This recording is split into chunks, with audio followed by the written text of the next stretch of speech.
to get but they're in the new record photography teacher in New York. So she's into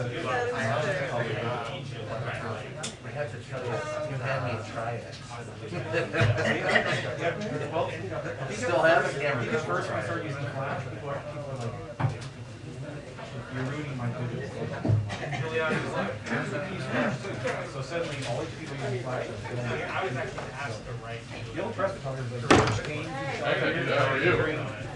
are you? I just think it's a really creative way. Loving it. Such a pleasure to be alive.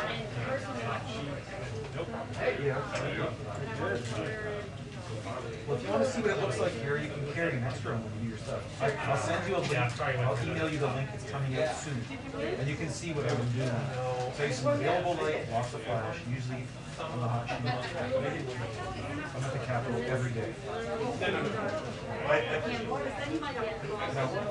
And it's square, right? So your composition choices are great. And I'm just trying to think of the original press photography and this is what it looks like. I thought, you know, I did a media course, and years ago, TV shaped the way our pictures look because they started lighting everything, they're lighting, and it's like, wait a second. Is that what it looks like? So I think the flash is kind of taking back everything. But when this is done, come find me. I'll send you what I've been doing. I think you might like trying some stuff. You ever sign your name? Order with a pair of shoes or something. I have a lot of detail stuff like that.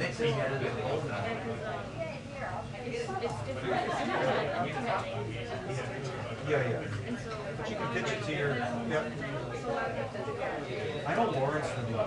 Like I know I've been really prolific, so I don't have any cards. When this is done, come get me and I'll write it down for you. But I also know Erin Scott. Erin's awesome. She's fun.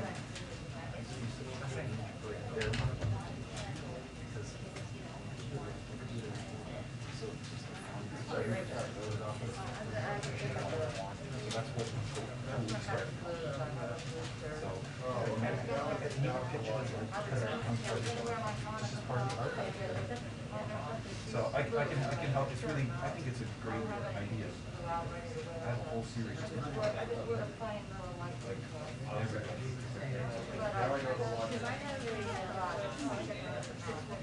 Yep. Bonicus is the first square camera I ever used. Well, they actually are me and the twin lens from Rolleiflex. It's a clunker. This is these people have really priced it. Stupid. I own 6 because I use so many of them. I mean, I shoot digital too. It's just something else. It's meant to be one photo essay, and it just kept going. They don't promote a lot.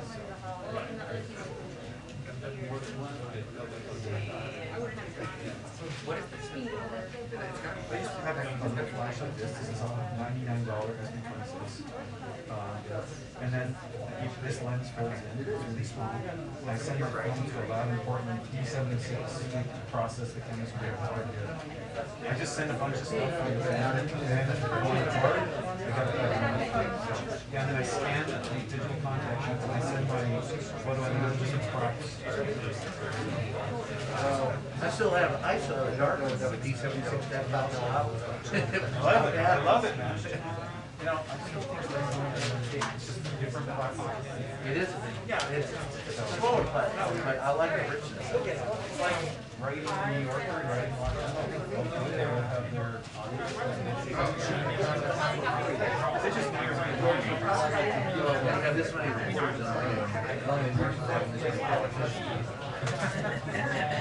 Nope. I'm sure, but thank you.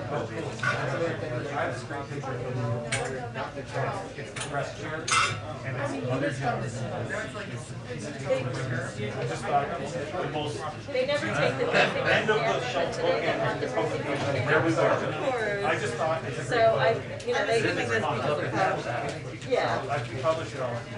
5,000 Omicron. Cultural. Okay, sounds great. I just wanted to give you. Oh, really?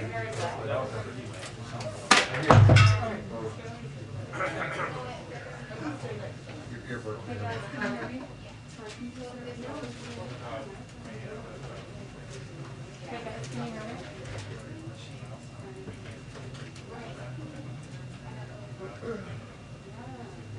Oh.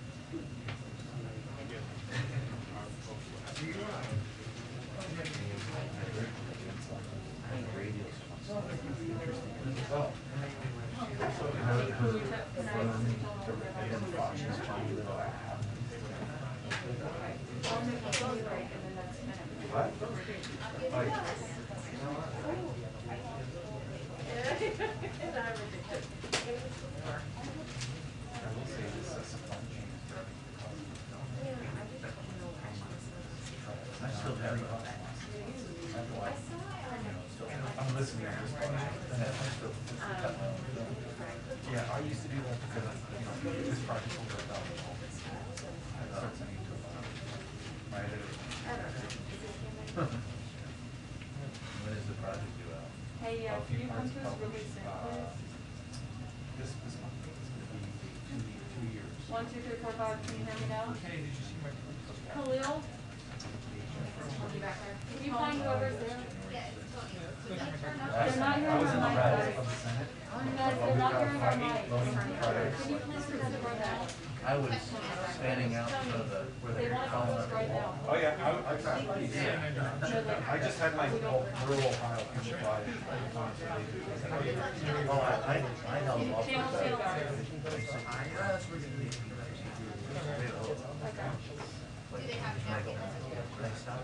Are you good?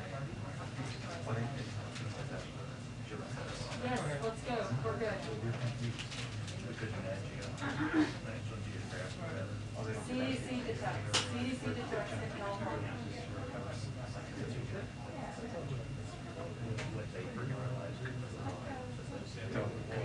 They'll give you 2 minutes.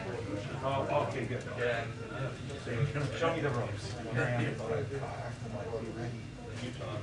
Well, first of all, yeah, this road isn't built yet. Okay, so we're not. We're ready.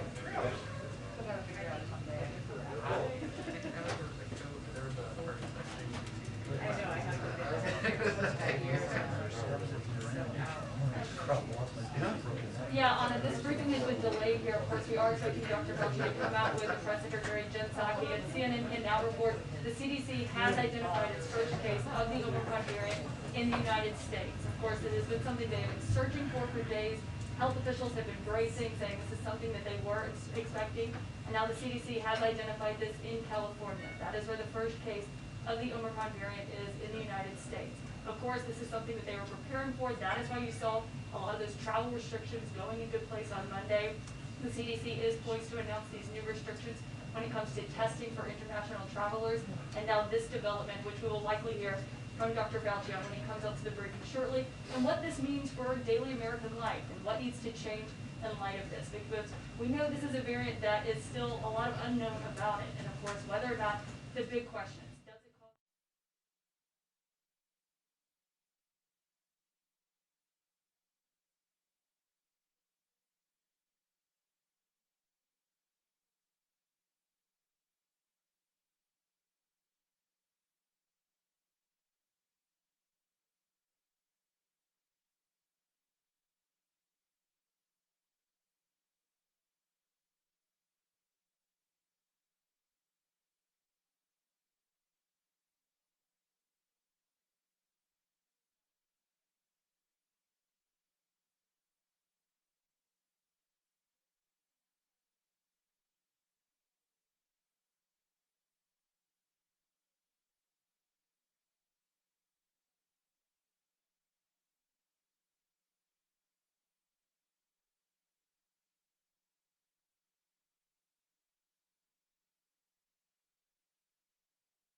I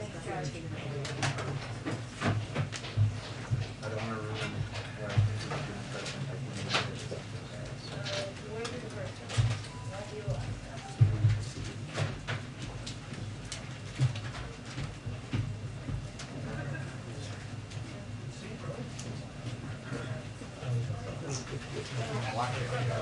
I know when the party got here and see online.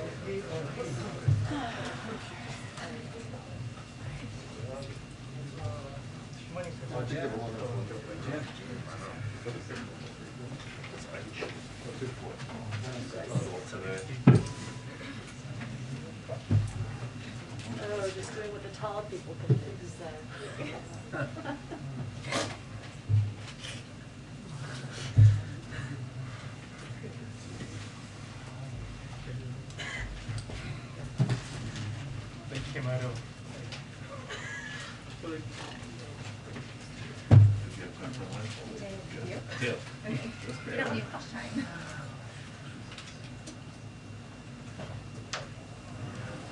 Hi, everyone. Okay. On popular demand and request of the press corps, I'm joined today by Dr. Fauci, who will give a brief statement and then answer some questions. He does have a heart out a little bit after 2, so we're going to get to as many questions as we possibly can. With that, I will turn it over to Dr. Fauci. Thank you very much, Jen. So, as some of you may have heard, the California and San Francisco Departments of Public Health and the CDC have confirmed that a recent case of COVID-19 among an individual in California was caused by the Omicron variant.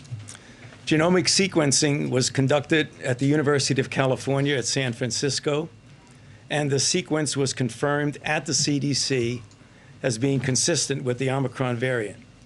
So I know there are a lot of questions, but here's what we know right now. The individual was a traveler who returned from South Africa on November the 22nd and tested positive on November the 29th. The individual is self-quarantining, and all close contacts have been contacted, and all close contacts thus far have tested negative. The individual was fully vaccinated and experienced mild symptoms, which are improving at this point. So this is the first confirmed case of COVID-19 caused by the Omicron variant detected in the United States. And as all of you know, because we've been discussing this, we knew that it was just a matter of time before the first case of Omicron would be detected in the United States. And as you know, we know, I've been saying it, and my colleagues on the medical team and others have been saying it, we know what we need to do to protect people. Get vaccinated if you're not already vaccinated. Get boosted if you've been vaccinated for more than 6 months with an mRNA or 2 months with J&J. And all the other things we've been talking about getting your children vaccinated, masking in indoor congregate settings, etc. Yeah. Oh, I'm sorry. I'm gonna call on people. Go ahead, Dee. Thanks, Dr. Fauci. At this point, should Americans be changing anything they do in their day-to-day lives? Are you changing what you do? Is the president changing what he does? No, that's a good question and an obvious question. But if you look at the things that we have been recommending, they're just the same. And we want to keep doing that and make sure we pay close attention to that. And are there other cases that the CDC is investigating as potential Omicron variants in the U.S. right now? To my knowledge, at this point, no. Okay. What should we take away from the fact that this person's symptoms appear to be mild at this point, and have all the other travelers on the plane also been contacted? Well, this is what we call in medicine an N=1, which means that you really can't take anything away from a single patient. It is we feel good that this patient not only had mild symptoms, but actually the symptoms appear to be improving.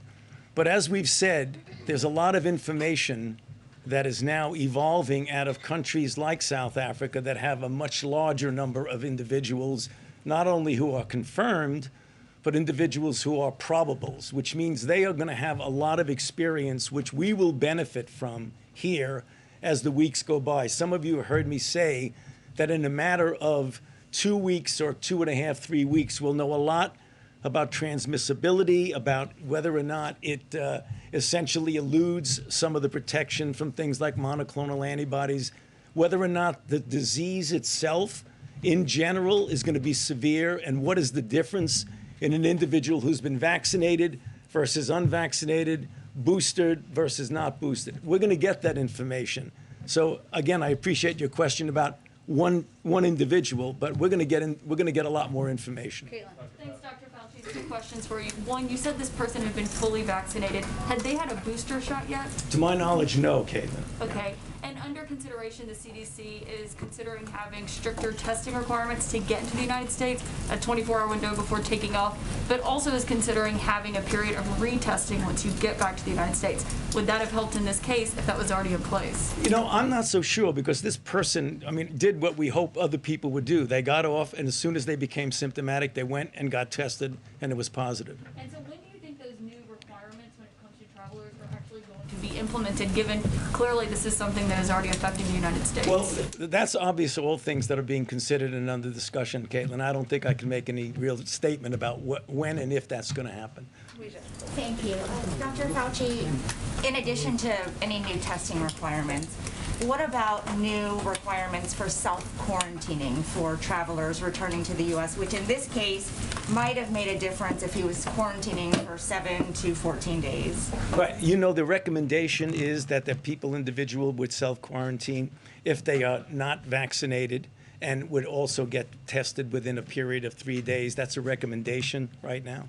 And can you help us understand why the travel ban is effective right now for those particular 8 countries, especially when Omicron's been detected in other countries, including right here in the U.S.? Well, if you go back and look at when we first found out about these cases that were emerging in South Africa, no one feels, I certainly don't, that a travel ban is going to prevent people who are infected from coming to the United States.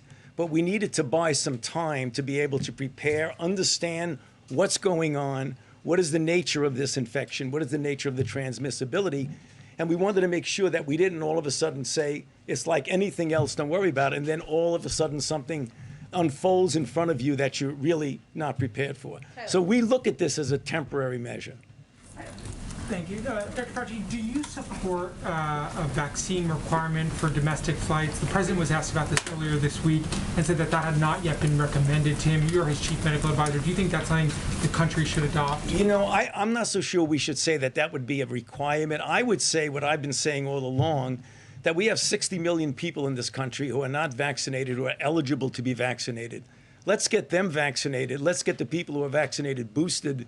Let's get the children vaccinated. That's where we want to go, as opposed to a requirement. Wouldn't some people say that, you know, you have extinguished many of your options to, get those people vaccinated, and this is one of the ways, as the OSHA mandate is held up in court, this would maybe be a way to push more people to get vaccinated? You know, that's a possibility, but I think for the people who are listening to this, we again talk about why it's important to get vaccinated.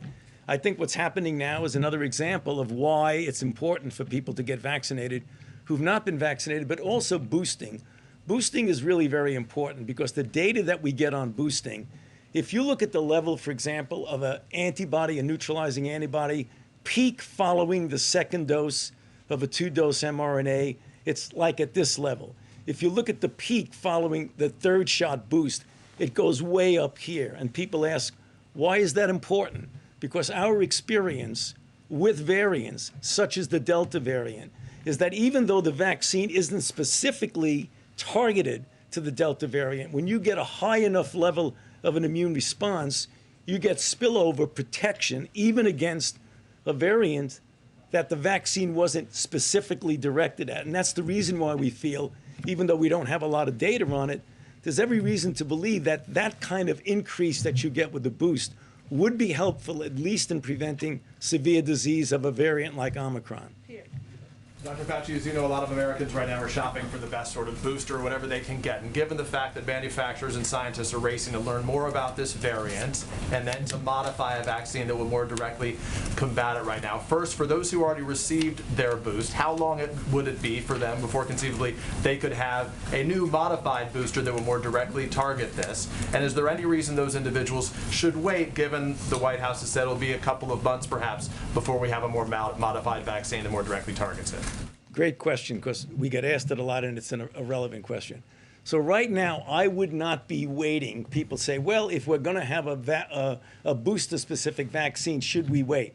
If you are eligible, namely 6 months with a double mRNA dose or 2 months with the J&J, get boosted now. We may not need a variant-specific boost. We're preparing for the possibility that we need a variant-specific boost. And that's what the companies are doing. The administration has been in contact with the pharmaceutical companies to go ahead and take the steps in case we need it. But the mistake people would make is to say, let me wait and see if we get one. If you're eligible for boosting, get boosted right now. Sabrina. Thank you, Dr. Fauci. Follow up to Tyler's question, because there is screening in place for international travel, but we've seen how quickly variants can spread once they reach our shores. Does the science not suggest that there should at a minimum be a testing requirement for domestic air travel? And if not, why not? Well, again, these kinds of things we always talk about and consider, but right now, I'm not so sure we need a testing for an air travel in this country. I always get back to the fact is that people should wind up getting vaccinated and boosted if they're eligible for a boost. I keep coming back to that because that's really the solution to this problem. Jen. Two quick ones. Moderna executives have said in the past couple of days that this variant appears threatening and may demand new vaccines. What do you make of those remarks that seem a lot more alarmist than the administration's view or other vaccine makers? Well, I know that we don't have enough information right now. As you know, and we've said this, that the profile of the molecular profile of the kinds of mutations that you see would suggest, A, that it might be more transmissible, and that it might elude some of the protection of vaccines. But we don't know that now. We don't know what the constellation of mutations are actually going to be. We have to be prepared that there's going to be a diminution in protection, which is the reason why I keep getting back over and over again and say why it's so important to get boosted. But I think any declaration of what will or will not happen with this variant, it is too early to say. And I think we need to be careful because I know you're going to be reading a lot of tweets and a lot of comments about this. We're really very early in the process. Say that this proves more transmissible but less virulent than Delta. Would there be any public health benefit to furthering its spread by lifting travel restrictions, for example, so it can outcompete the Delta variant? You're talking about something really dangerous. You're talking about let a lot of people get infected to see if, in fact, you could protect them. That's something that I think almost all infectious disease people with any knowledge about infectious disease would not say that's a good idea. Steve. Dr. Fauci, we are firmly in the holiday season, and a lot of Americans are wondering whether it's safe, even if they've been vaccinated, to go to a cocktail party without a mask, with a glass of eggnog in their hand. What's your advice to them? Well, the advice is what I follow myself and what I tell people to do, is that get vaccinated. I'm going to get to your question. I'm not eluding it. Get vaccinated, number one. If you're eligible for a boost, get boosted. And in a situation with the holiday season, indoor type settings with family that you know is vaccinated, people that you know, you could feel safe with not wearing a mask and having a dinner, having a reception. But when you are in a public congregate setting in which you do not know the status of the vaccination of the people involved, it is very prudent to wear a mask. And that's what I do. Peter. Spike the eggnog. Thank you. Well, you know, obviously, I mean, unless you have a special kind of mask that I don't know about, the fact is, sure, when you're eating and when you're drinking, take the mask down, but to the extent possible, keep it on when you're in an indoor congregate setting. Dr. Fauci, as you advised the president about the possibility of new testing requirements for people coming into this country, does that include everybody? The answer is yes, because you know that the new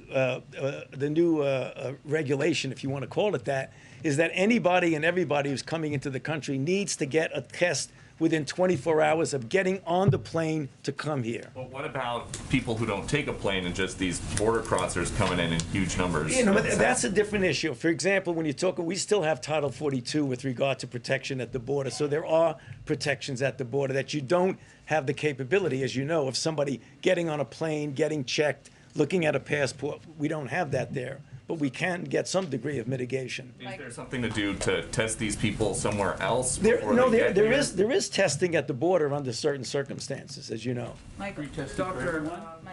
Doctor, Two questions. First, for folks in California, I know this is only one case, but what's your message to them should they be particularly concerned? And secondly, with your emphasis on boosters, why not make a determination that it's in the interest of public health for the definition of fully vaccinated to include that additional dose? Okay, so for the people in California, we've been in contact with the public health officials in California. I'm not sure exactly what they're going to say, but I'm pretty sure they're going to say just do all of the mitigation, all of the things that we have been talking about up to now. For those who've not been doing that, start doing that. For those who have been, continue doing that. And then in terms of making a determination that Yeah, I fully mean, vaccinated. again, there's the official determination of what something is for a variety of reasons. For example, employment and getting vaccinated. What is the definition? That will stay that way. For optimal protection, I'm talking about what your personal effort to be optimally protected. That's why I say we should all get boosters. What about in terms of the mandate? Like, you have a vaccine mandate. Right. At what point does the booster become part of the mandate? Yeah, I can't answer that right now, but I know that for the time being, the official definition of fully vaccinated is 2. But do you see that changing? We keep having these variants. We're concerned about them. It could You're change. concerned? It could change. It could change, yes. Recommend it change? Well, I don't know. Let's see what rolls out now. I mean, I know if I say it's going to change, it's going to get spread out. That's it. We don't know right now whether it should change, but it might. Question on quarantining for international visitors. Do you think international visitors, when they arrive, they issue quarantine for 7 days, regardless of vaccination status? Well, there are certain requirements for people who are. You're talking about foreign visitors. Yes. Yeah. Going forward. Obviously, if they are, they have to get tested within 24 hours. And when they come back, if they're not vaccinated, they have to be in quarantine. They're recommended for quarantine and recommended to get a test within 3 days. If they are vaccinated, Yes. I'm sorry. If they are vaccinated, should they quarantine? Well, again, we're going to get confused here. You're talking about United States citizens, or you're talking about anybody that comes into the country from anywhere. I'm not sure what that's going to be. I think we'll have to just check with the CDC. Karen. Yeah. Thanks, Jen. Dr. Fauci, there are reports that in a new book, former President Trump's chief of staff, Mark Meadows, says that the then president, tested positive for COVID 3 days before the debate with President Biden. Were you aware of that positive test at the time? And do you think, given what Meadows says, that he put then candidate Biden at risk at that debate? Well, I certainly was not aware of his test positivity or negativity. Do you think he put President Biden? I'm not going to specifically talk about who put who at risk, but I would say, as I've said, not only for an individual, but for everybody, that if you test positive, you should be quarantining yourself. Dr. Fauci, just to follow on that quickly, if I may. President Trump's doctor, who you worked with at the time, Dr. Sean Conley, was aware of that, according to Mark Meadows, who you also worked with during that time. And yet, former President Trump continued to go out in public events. Based on your medical advice, is that something that you would have recommended if he had tested positive? Well, I would recommend to anyone, whether it's the president or any of my patients or any of the people that I deal with, that if you test positive, you should be prudent and quarantine yourself. Christian. Dr. Fauci. Christian. Dr. Fauci, with all due respect, there's 0 case of COVID, of Omicron case in Zimbabwe, in Namibia, in Lesotho, in Mozambique. What justify imposing a travel ban on countries that have 0 case of the Omicron variant? That's a very good question, an important question, and we did struggle with that, but we wanted to see if we could bide time temporarily. So I do hope that this gets sorted out and lifted before it has any significant impact on your country. Go ahead. I think we have to keep going so we don't have people. Thank you, Dr. Fauci. Go ahead. Last week, the governor of New York signed an executive order to postpone elective hospital surgeries to prepare for the Omicron variant. I know that you and your team are being proactive as we try to learn more about this, but do you believe that some states might be going too far too quickly before we know too much? I really don't want to comment on situation in individual states because there are so many factors from state to state that are different. I don't think it would be appropriate for me to comment whether a state should or should not postpone elective surgeries. And then the president said that we will defeat this variant of the coronavirus, not with lockdowns or shutdowns, but based off of the tools that we have now.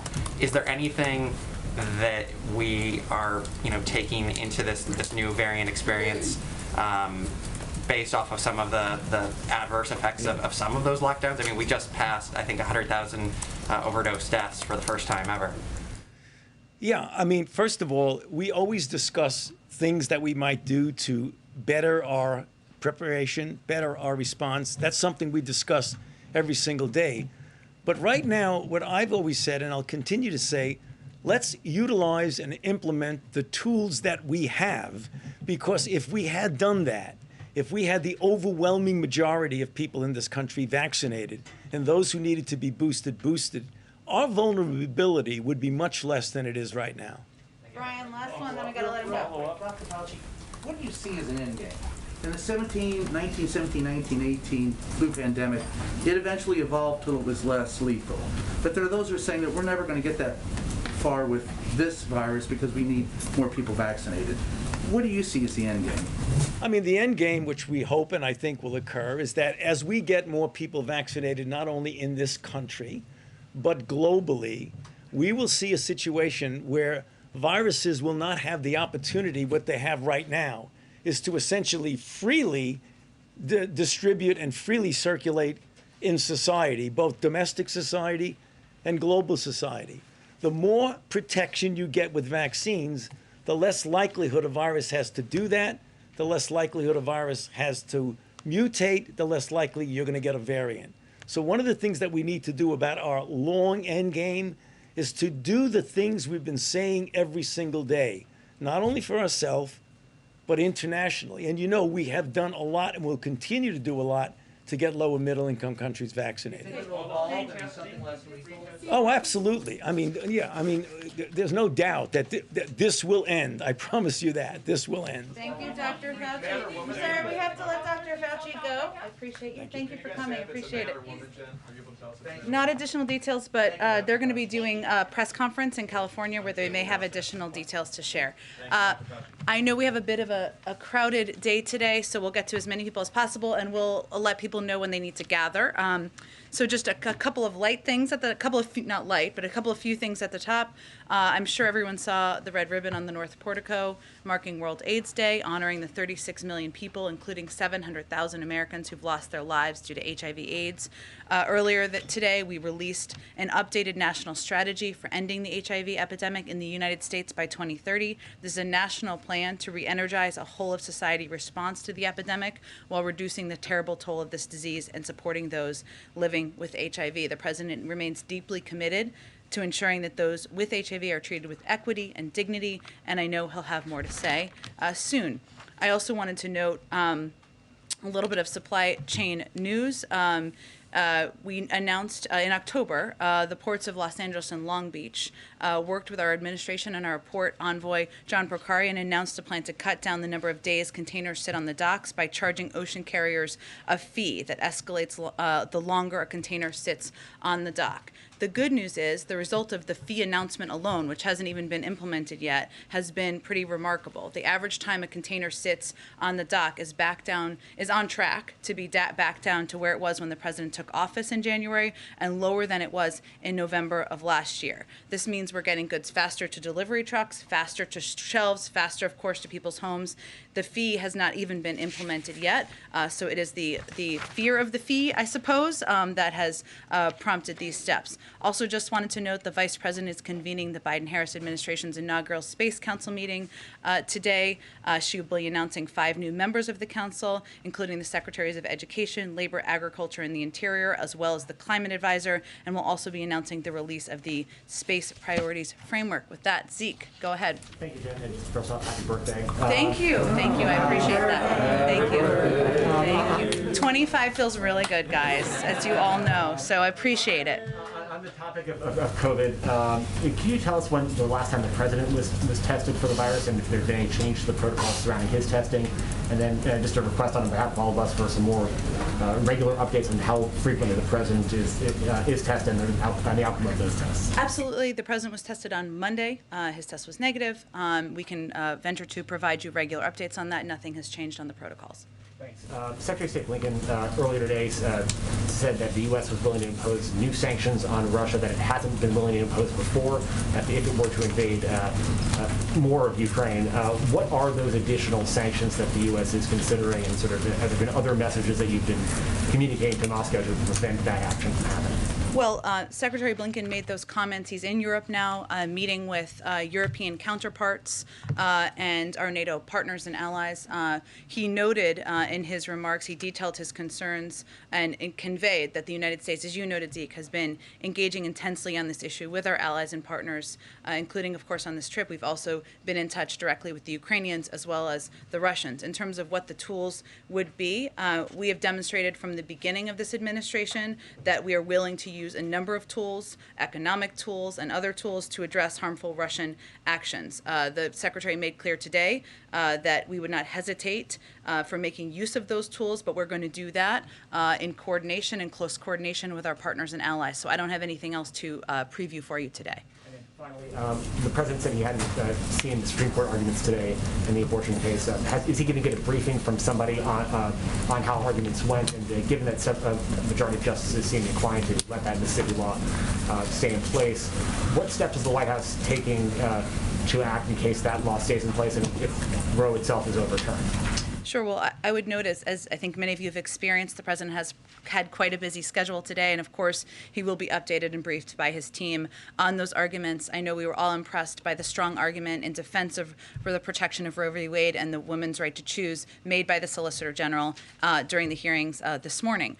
I would note that the president believes, since you gave me the opportunity, that the Mississippi law blatantly violates women's constitutional rights to safe and legal abortions. This case presents a grave threat to women's fundamental rights, to all of our rights as protected under Roe v. Wade for nearly half a century. Every woman, every American deserves access to health care, including reproductive health care, and the president is deeply committed to the constitutional right. As we've outlined before, and as he's mentioned before, he's committed to working with Congress to codify the constitutional right to safe and legal abortion as protected by Roe and subsequent Supreme Court precedent. He's announced his strong support for passage of the Women's Health Protection Act and urges Congress to pass it. So we will continue to advocate for that. Zeke, go ahead. Thank you, Jen. Quick question on, and a follow-up on what Dr. Fauci said. He said, especially the African countries where the variant has been found, or hasn't been found, you know, those the restrictions hopefully should come off. At the same time, there are all these other countries, you know, I mean, the United Kingdom, Netherlands, Italy, Germany, where the variant has been found. Is the administration actually planning to go ahead to include these countries in its travel restrictions, or is the idea to sort of pause, wait for more data, and then sort of wait and see what the next step is? Well, Anita, the president is briefed every day by his COVID team, and will continue to assess, based on their recommendations, any additional steps that need to be taken. As Dr. Fauci noted, there's a lot we don't know. So putting in place these travel restrictions was intended to give us more time to do the necessary evaluation, data, and testing required that our health experts are working around the clock to do. And they made this assessment and recommendation about the countries in this, where we would put in place these travel restrictions in order to give us that time. But whether additional countries could be added, we will continue to assess. And obviously our objective is to not have any of these be permanent. We want to learn more information, know more information, but the president is always going to err on the side of protecting the American people. And just a quick follow-up on that. So the couple of countries where there haven't been any cases found, I mean, are you quickly moving forward with the decision on whether you want to lift the travel ban? Again, we're going to continue to assess what steps need to be taken to protect the American people. This was not a political decision. It was based on the advice, recommendations of the health and medical team. The president accepted that advice. He put in place those restrictions, and he's always going to err on the side of protecting the American people. But of course, as we learn more information, we're going to continue to assess what additional steps should be taken. Go ahead.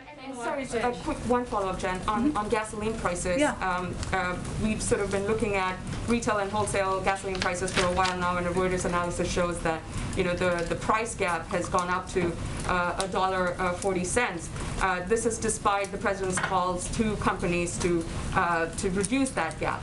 They're clearly not paying attention, and we're wondering what more the White House can actually do to get them to comply with what the White House is asking. Well, you're right. The price at the pump usually moves alongside the price of refined gas. But recently, as you noted, there's been a split where the price of refined gas is going down, but prices at the pump are going up. That's exactly why the president sent the letter to the FTC last week, because that's not what we should see as the trend. There shouldn't be price gouging across the country. You shouldn't have oil CEOs bragging out there about the profits that they benefit from when prices are high at the gas pump. The FTC, as you know, is an independent agency that has the discretion, the tools to look into whether anti-consumer conduct is occurring in the market. So I'd certainly point you to them, but we'll continue to raise this issue. The president sent a letter last week, as you know, asking them to look into this. Long-term solution, right, Jen? Anything immediate? Well, again, the FTC, as an independent agency, I'd point you to them. Go ahead. Thanks, Jen. Has the president been briefed on this first case of the Omicron variant, and who briefed him? He has been briefed. Again, he meets with his medical team every day. But was he briefed this afternoon or this morning on the first case? Well, he has a regular briefing with his, I'm not sure if it was this morning or afternoon, he'll receive more detail, but he is aware and has received the initial information on the first case. Thank you. And Secretary Blinken's comments today about Russia preparing essentially to invade Ukraine, that they don't know if Putin has made the decision to do so. Does President Biden have plans to speak with President Putin in the coming days? I don't have any calls or engagements between them to preview. I would say we are in touch with Russian officials at a range of levels. We have been clear about our concerns about their bellicose rhetoric, as well as the reported troop buildup at the border, and that message has been sent clearly. Also, it's very public that we've been in touch and engaging with our European partners and allies about what steps we would take should they choose to make that move forward. Go ahead. On the issue of quarantines, Dr. Fauci touched on this a bit, noting that they are still a recommendation for some. But can you explain further why they aren't being mandated, or why that isn't up for consideration? We base decisions on the recommendations of our health and medical advisors. Obviously, there are recommendations that have been made, as you saw the CDC statement last night. Recommendations versus requirements. Sometimes a challenge is implementation and how you would implement things, but we're going to continue to rely on them for advice and make decisions about what policies should be announced. Can I note one thing? Because the president is obviously speaking tomorrow to outline his winter plan. You've seen some reported components that you may hear about more tomorrow, but I would also note for all of you, as you're thinking about what to expect, as some of you have asked, that really this is also about not just requirements and restrictions, many of which we've announced, some we've announced and we wanted to act quickly on, but also about how to make vaccines and boosters more readily available and build on the plan we have already put in place. And as you heard Dr. Fauci say many, many times, even just standing here, that is a key part of our plan, and you will hear him talk about that tomorrow. So that's a piece you can expect. And on the issue of government funding, you mentioned that the administration, of course, is in contact with leaders from both parties in Congress, but just right now, are you confident that we are not going to see a shutdown at the end of this week? That's what we are working towards. Obviously, it requires Congress to prevent that from happening, but we have every confidence they will move forward and prevent the government from shutting down. One more. Has the president reached out yet to the families of the students that were killed in yesterday's school shooting? I don't have any calls to read out at this point in time. I will check and see if there's any updates on that for you. We have been in touch with state and local authorities, offering our assistance, of course, our condolences. As you saw the president say yesterday, our heart goes out to this community and these families. And, as a parent myself, I think you watch this news and this coverage, and it really just sticks with you. So go ahead. Thank you, Jen. Was President Biden made aware that in the days before the debate with former President Trump, that Trump tested positive? Did anybody relay that message to him? We were not aware of the reports that were out this morning in advance, no. Anything to add about what he is thinking now that he knows that, Trump had tested positive and they were in such close quarters just a few days after? Well, I think for people who are watching at home, obviously this debate occurred more than a year ago, and as you know, the president is very healthy, as you saw our release of his medical report from last week, and he is tested regularly, as Zeke asked about. But I would note what is not lost on us is that no one should be surprised that currently in Congress, as we're looking at the government staying open, you have supporters of the former president who withheld information reportedly about testing positive and appeared apparently at a debate, also held events at the White House, reportedly with military veterans and military families, reportedly. Many of you covered, so you could confirm that, and did that without disclosing. And these supporters of the former president are advocating for shutting the federal government down so that 20% of the public who are refusing to get vaccinated or tested can be free to infect their coworkers, our children, filling hospitals, that is what they are advocating for. They want to shut the government down in order to advocate for people to assert that on society. So I don't think that should be lost on us as we're looking at these reports this morning either. Another question on the messaging around vaccines and boosters, because initially I think it was, get the vaccine for protection, and people interpreted it as protection from catching COVID. But given the number of breakthrough cases we are seeing, is the message evolving to get the vaccine and booster so you don't die or so you don't get really sick because you'll probably catch it? I mean, I just am trying to understand how we should be thinking about the vaccine and boosters now, given how many breakthrough cases there are. Well, Leisha, I think this has been the case for several months now, that the messaging from our health and medical experts, and therefore as a result from all of us, has been that the vaccines and of course the boosters can have an enormous impact on protecting you from serious illness and death. That there will be breakthrough cases. But I can tell you myself that there is a big difference from getting COVID and having a mild case and being in the hospital and on a ventilator or infecting people in your community. So that has been our message for several months now to people across the country.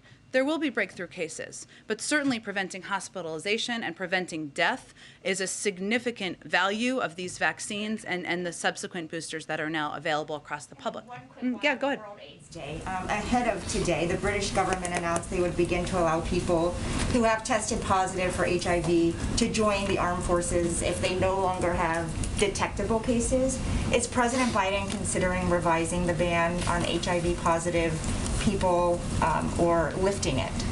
I would really point you to the Department of Defense. I'm happy to see if there's anything new from them on that front. Go ahead, Peter. Thank you, Jen. Happy birthday. Thank you. The president talks You about. better ask me a really hard question now, otherwise conspiracy theories out there. I've got like 3.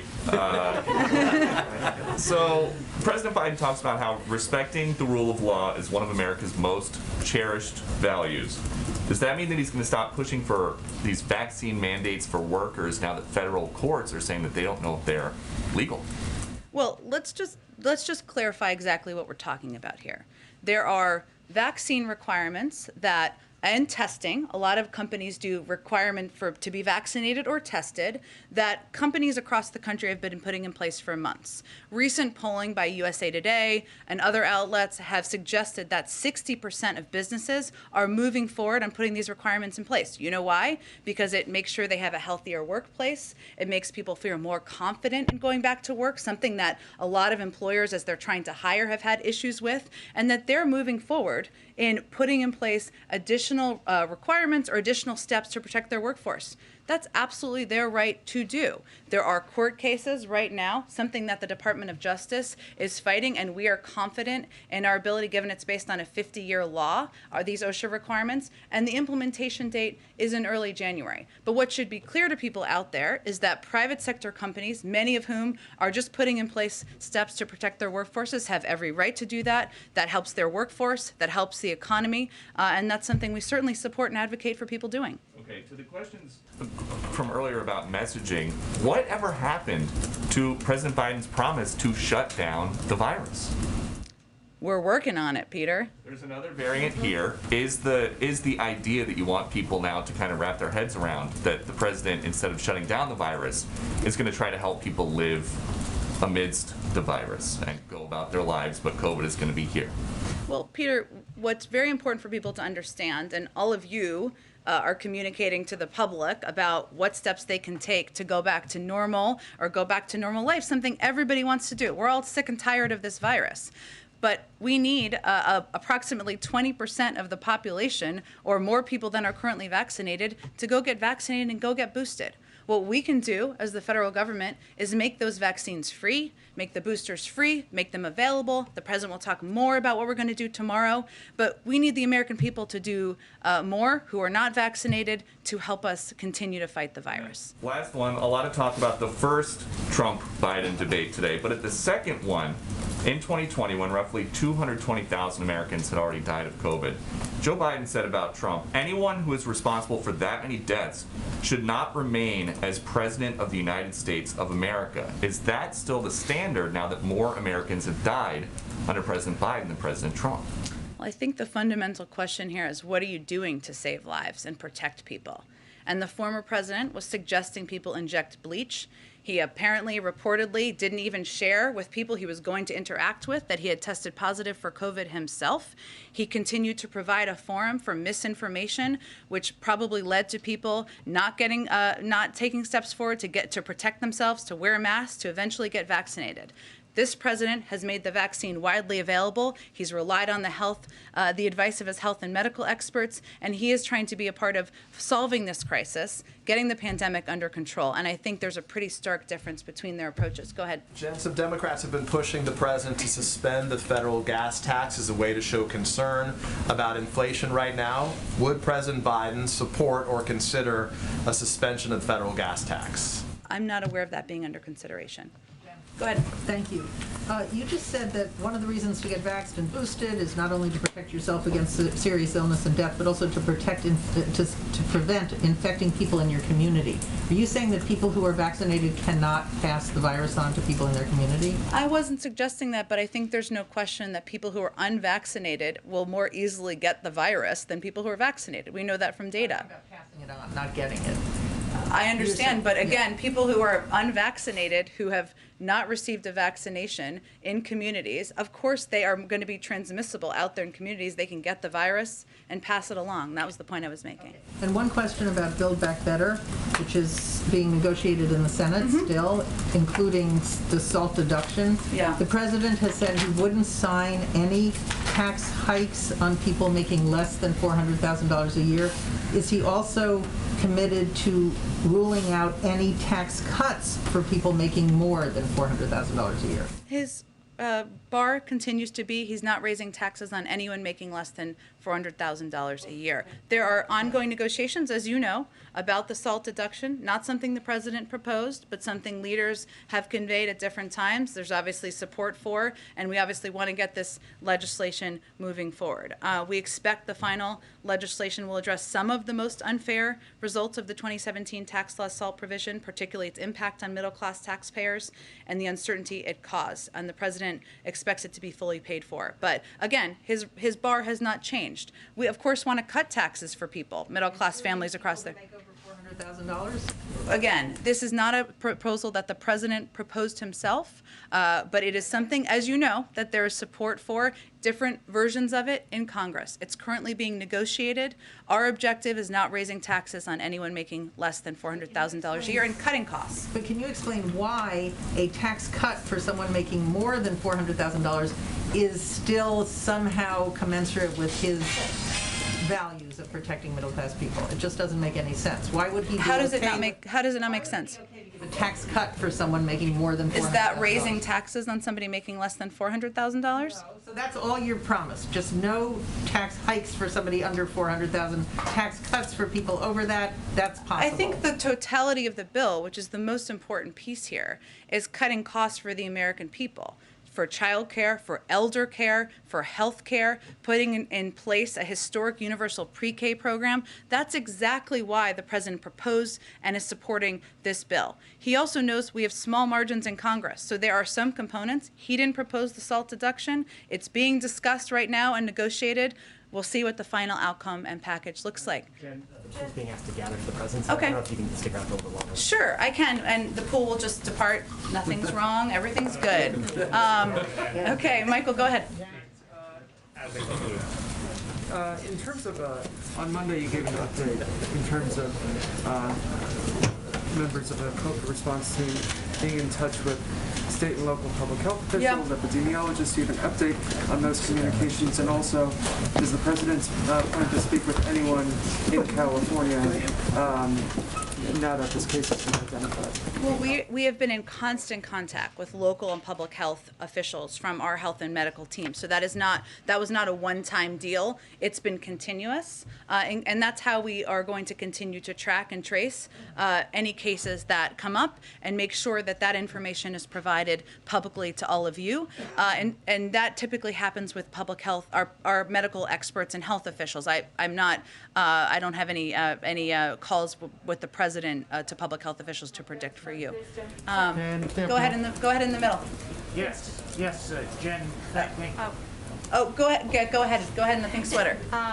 President Biden indicated on Monday that expanding testing would also be part of the winter plan for COVID. Can you go into any more detail as to what that will look like?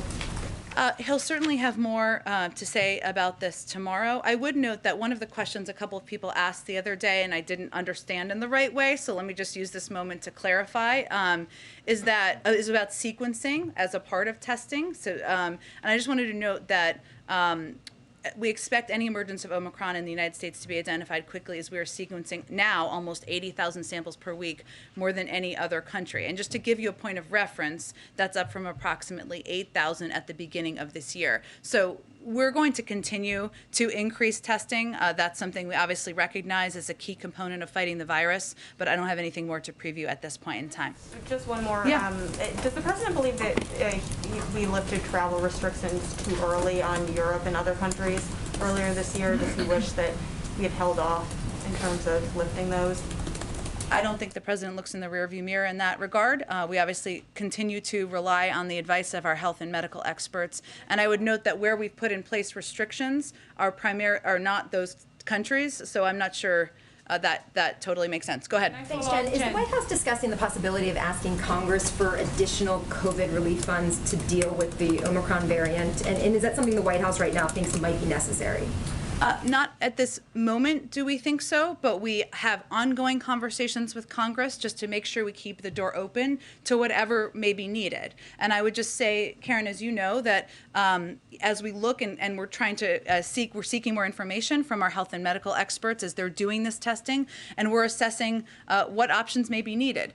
Do we need a tweak to the vaccines or to the boosters? We don't know we need that now, but we are preparing for a range of options, and that includes conversations about Congress. Should we keep the door open? And we are as prepared as possible to respond. So there's no dollar amounts now that you're even tossing out there until you get more information? Not at this point that I'm aware of, exactly. Okay, we got to wrap up. Go ahead, one more. Thank you, Jen. Happy birthday to you. Thank you very much. I want to ask about Bangladesh. Okay. As the country is running by authoritarian regime more than a decade, and main opposition and first woman prime minister of Bangladesh now is in a life and death situation. She was in jail, according to State Department report. It's a political ploy to remove her from the political process. So what is your comment to the Bangladesh authority, or what is your observation on this situation that as the former prime minister and main opposition leader is in life and death situation? She's not getting proper treatment, and government is not allowing her to go abroad as the civil society group, political party, and her family urge for to go back to shift her abroad for the better treatment. So may I ask a comment on that? Absolutely. I appreciate your question. I haven't had a chance to talk to our national security team about this issue, so let me do that. And I'd also point you to the State Department, who would be in close touch with authorities there and may have a more detailed comment. Thank you, everyone. I'm going to leave for World AIDS Day events. One member of Congress says another one is